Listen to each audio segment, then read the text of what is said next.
Here I have LG X Power 2 and let me show you how to check IMEI and serial number on that device by using a different methods.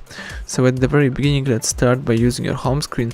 Let's open the phone's dialer and let me use the simple code to check the IMEI. Let's use the *#06# and the IMEI number just pops up in front of you. Let's tap OK to close this.